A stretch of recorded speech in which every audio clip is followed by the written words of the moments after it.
Okay, so my shift is on driving a tractor trailer is from 6 p.m. to about 4 5 a.m. But every time I get to my truck, it's the same routine. You get in your truck and you fill out some papers, and so I always turn on the radio and listen to a bit of news, and then when I pick up the trailer, I'm not going to listen to news anymore. I go on BitChute or YouTube and I listen to Alex Jones or Candace Owens or stuff like that. The main influencers.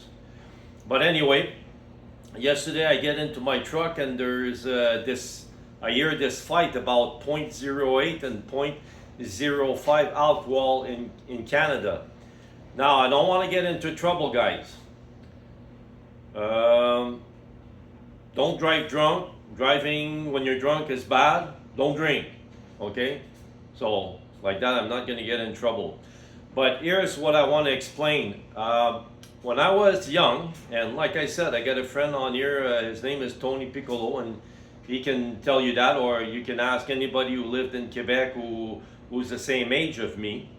But anyway, when I was young, you'd go on a construction site, because people did that back then to make a little bit money when you're a kid. You'd go on a construction site and pick up some empty bottle of Pepsi and Coke, but there wasn't that much bottles of Pepsi and Coke in those days because construction workers drank beer. So it was full of empty beer bottles. So the roofers, construction people, like every worker was on beer. And I worked for a moving company, and back then, not just the movers, but the people driving their cars did that also. They would drive with a case of beer on the front seat there, and the movers I worked with, they carried their own beer also. Like everybody was drunk all the time back then. That's what I'm trying to say.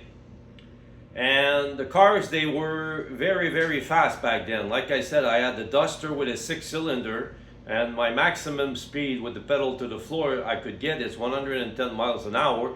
And people were passing beside me on the highway at 130, 140 with a supercharger, Challengers, Trans Am with a 6.6 motor and stuff like that. A Grand Prix with a 455.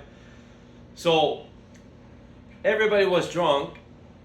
The cars were like, race cars. And I never saw an accident. Never. I never saw an accident. And when I worked with movers and they had their case of beer and they were always one time I worked with a guy and he was so drunk that when he went into to the office to give his papers, he fell on his face. So that's one exception.